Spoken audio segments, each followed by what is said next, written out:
Doctor Yunus সাহেব যদি সেই নির্বাচনকালীন সরকারের দায়িত্ব পালন করেন, তাকে বলা হয়েছে বিএনপি তাকে সরকারে আসলে তাকে হয়তো রাষ্ট্রপতি বানাবেন।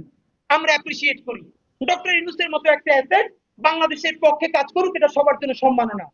কিন্তু সেটা যদি নির্বাচনের আগে বিচার না করে, নির্বাচনের আগে যদি সংস্কার, মৌলিক সংস্কার না করে আপনি বিএনপির সাথে এই কথা বলে তাদের সাথে যোগ দিয়ে নির্বাচনকালীন দায়িত্ব পালন করেন, যেভাবে মাথার তাজ বানিয়ে রেখেছিলাম, আমরাই আপনাকে ইতিহাসের শ্রেষ্ঠতম গাদ্দার ঘোষণা করবো, মনে রাখবেন। আপনার জীবনে কোনো কিছু প্রাপ্তির অভাব নাই। তরুণদের কাছ থেকে, শহীদদের মায়েদের কাছ থেকে, শহীদদের সন্তানের কাছ থেকে জুলাইয়ের গাদ্দার হিসেবে বিবেচিত হয়ে কবরে যায়েন না। আল্লাহর ওয়াস্তে আপনার হাতে পায়ে ধরে।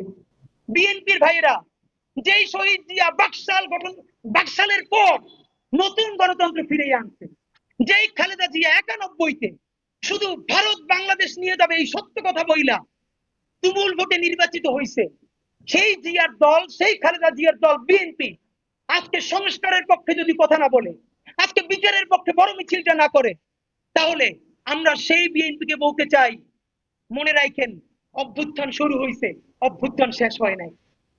দায়িত্ব নিয়ে বলি, ছোট মানুষ হিসাবে বেঁচে থাকবো কিনা জানি না, যদি বিচার না করে, মৌলিক সংস্কার না করে নির্বাচন করে ফেলা হয়, মনে রাখেন আগামী 3 বছর, 5 বছর বা 10 বছর, সামটাইম যে কোনো একটা সময় দেশে চূড়ান্ত একটা গণ অভ্যুত্থান হবে।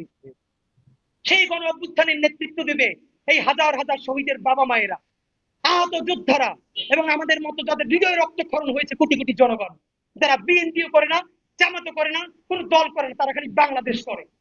আর আমার আফসোস, সেই প্রতিরোধটা যদি শহীদ জিয়ার দল, বেগম খালেদা জিয়ার দল, বিএনপি যদি জনতার প্রতিরোধের মুখে পড়ে, আমাদের আফসোসের শেষ নাই। বিএনপি পায়ে ধরে বলি, জনতার প্রতিরোধের মুখের শিকার হইয়েন না।